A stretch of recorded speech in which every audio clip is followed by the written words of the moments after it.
मोदीजींना आदरणीय देवेंद्रजी या 17च्या 17 जागा जिंकून भेट देतील त्यामध्ये कुठली शंका नाही आहे। सोन्याचा चमचा तोंडात घेऊन जन्माला आलेल्या लोकांना पोस्टमनची भूमिका समजणार नाही। ज्या लोकांना निवडणुकीमध्ये हरवण्यासाठी प्रयत्न केले त्या लोकांच्याकडे जाऊन हात जोडून मत मागायला लागतं, ही तर भारताची लोकशाही आहे। मला पालक पोस्टमन म्हणून घ्यायला बिलकुल लाज वाटत नाही, कारण मी सामान्य माणसाचे प्रश्न घेऊन सरकारकडे जातो।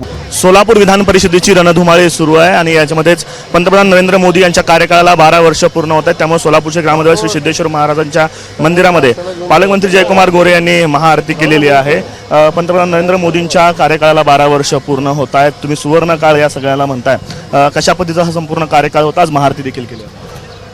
आपण सगळेजण पाहतो की मोदीजींच्या यशस्वी कारकिर्दीला 12 वर्ष पूर्ण झालेली आहेत आणि या 12 वर्षाच्या कालखंडामध्ये देशामध्ये प्रचंड मजबूती आली। आज एक मजबूत देश म्हणून भारत पुढे येतोय। सगळ्या क्षेत्रामध्ये, उद्योग क्षेत्रामध्ये असेल, कृषी क्षेत्रामध्ये असेल, तंत्रज्ञान मध्ये असेल आणि खास करून देश संरक्षणामध्ये सुद्धा आज मजबूत भारत म्हणून पुढे येताना आपण सगळेजण पाहतोय। त्या प्रत्येक क्षेत्रामध्ये मोदींच्या कालखंडामध्ये देशामध्ये प्रचंड मोठा विकास झाला। जनमानसाचा ची उन्नती या कालखंडामध्ये झाली आणि म्हणून आम्ही सिद्धरामेश्वराचं दर्शन घेतलं मोदींच्या यशस्वी 12 वर्षाच्या कालखंडाच्या निमित्तानं। आणि भविष्यातल्या मोदीजींच्या कालखंडाला आम्ही सिद्धरामेश्वराला साकडं घातलं की आणखीन चांगलं काम आदरणीय मोदीजींच्या हातून व्हावं आणि ती ताकद सिद्धरामेश्वरांनी मोदीजींना द्यावी। भाऊ, खरं तर विधान परिषदेची रणधुमाळी सुरू आहे, तुम्ही सर्वच जागा जिंकण्याचा प्रयत्न करताय महायुती म्हणून, ही भेट असणार आहे पंतप्रधान नरेंद्र मोदींना? नाही, बिलकुल मोदीजींना आदरणीय देवेंद्रजी या 17च्या 17 जागा जिंकून भेट देतील त्यामध्ये कुठली शंका नाही आहे। पण आपण सगळेजण पाहतो की सोलापूरची जागासुद्धा आम्ही खूप मोठ्या फरकानं जिंकू आणि भारतीय जनता पक्षाचे आमचे राजाभाऊ इथून आमदार म्हणून विधान परिषदेमध्ये जातील। भाऊ, खरं तर विरोधी पक्षातले जे नेते विशेषतः मोहिते पाटील असतील ते भाजपच्या नगरसेवकांची देखील भेट घेत आहेत, मतदारांची भेट घेतात। कुठंतरी जनतेमध्ये किंवा मतदारांमध्ये संभ्रम निर्माण करण्याचा प्रयत्न केला? बिलकुल नाही, लोकशाही आहे, मत मागायचा अधिकार आहे। ज्या लोकांना निवडणुकीमध्ये हरवण्यासाठी प्रयत्न केले त्या लोकांच्याकडे जाऊन हात जोडून मत मागायला लागतं, ही तर भारताची लोकशाही आहे। त्यामुळे त्यांना अधिकार आहे, लोकशाहीमध्ये कुणालाही जायचं, मत मागायचं तो अधिकार आहे। मत द्यायचं का नाही तो मतदाराचा अधिकार आहे, मतदार ठरवेल। त्यांचं म्हणणं असं आहे की बिनविरोध निवडणूक करण्याचं आवाहन पालकमंत्र्यांनी केलं होतं, फक्त ते टीव्हीवर केलं होतं, आमच्यापर्यंत कोणीही विनंती केली नाही किंवा फोनही केला नाही, अशा पद्धतीची टीका करतात। नाही, मुळातच ही संस्कृती जी आहे की आमच्याशिवाय काय घडत नाही, आमचं दर्शन घ्या, आमच्याकडे या, आम्हाला विचारा, त्याच्याशिवाय काय घडत नाही हे दाखवण्याचा हा प्रयोग आहे। त्यामुळे आता ते दिवस गेलेले आहेत। दर्शन देवाचं घ्यायचं असतं, आम्ही देवाचं घेतलेलं आहे आणि आशीर्वाद घेतलेले आहेत। त्यामुळं आणखीन कुठल्या देवाच्या दर्शनाची कुणाच्या दर्शनाची आवश्यकता या निवडणुकीसाठी नाही। मतदार आमच्यासोबत आहेत, आम्ही निवडणूक लढू आणि जिंकू। आपण असं म्हणाल की 500 मतांपासून आपण सुरुवात करताय, त्यांचं म्हणणं आम्ही 16 पासून सुरुवात करतोय, पण 600 मतांची अदृश्य शक्ती आमच्या पाठीमागे।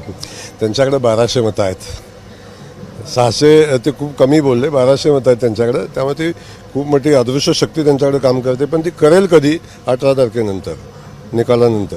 बघ, तर आपण असं म्हणालात की मुख्यमंत्र्यांपर्यंत मी निरोप पोहोचवणारा, आपली मतं पोहोचवणारा पोस्टमॅन आहे, त्याच्यावरनं देखील त्यांनी टीका केली आहे।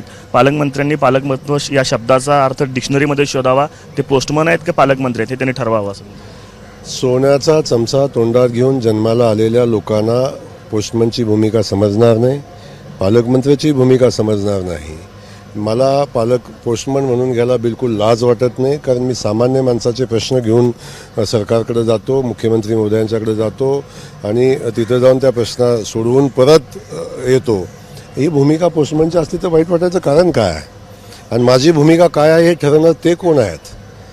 माझी भूमिका काय आहे ते मी ठरवतो आणि मी करतो। त्यामुळं तुमचा सोन्याचा चमचा तुम्हाला लकलाभ, मी पोस्टमन म्हणून लोकांसाठी काम करेन आणि लोकांना न्याय द्यायची भूमिका माझी आहे ती मी पुढे घेऊन जाईन. लोक तर 6,000 ग्रामपंचायतीचा विषय होता ज्यांची निवडणुका झाल्या नाहीत. मागच्या वेळेस आपण असं म्हणाल मुख्यमंत्र्यांची भेट घेऊन मुख्यमंत्र्यांची देखील हीच भूमिका आहे की निवडणुका झाल्या पाहिजेत. मुख्यमंत्र्यांशी या संदर्भात काही बोलणं झालं, कॅबिनेट काल होती? बिलकुल मुख्यमंत्री महोदयांशी माझं काल नाही पण अगोदरच बोलणं झालं होतं. मुख्यमंत्री महोदय ज्या ज्या निवडणुका थांबलेल्या आहेत त्या सगळ्या निवडणुका लवकरात लवकर व्हाव्यात हीच भूमिका त्यांची आहे.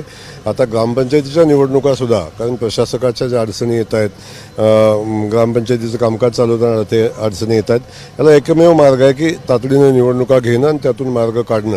त्यामुळे निवडणुका लवकरात लवकर होतील.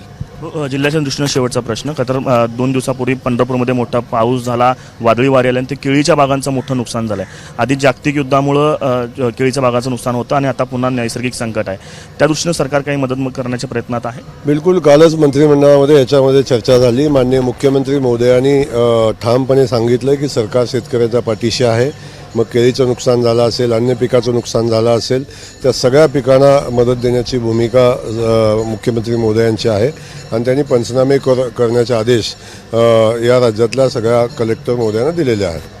पालकमंत्री जयकुमार गोरे खरं तर जिल्ह्यामध्ये ज्या शेतीचं नुकसान झालं असेल किंवा राज्यभरामध्ये जिथं नुकसान शेतकऱ्यांचं झालेलं आहे त्यांना मदत करण्याची भूमिका सरकारची आहे आणि विधान परिषदेच्या अनुषंगानं मोहिते पाटील यांच्यावरती पुन्हा एकदा टोफ पालकमंत्री जयकुमार गोरे यांनी टाकली आहे. कॅमेरा पर्सन कधीसह आफताब शेख, एबीपी माझा, सोलापूर. एबीपी माझा, उघडा डोळे बघा नीट.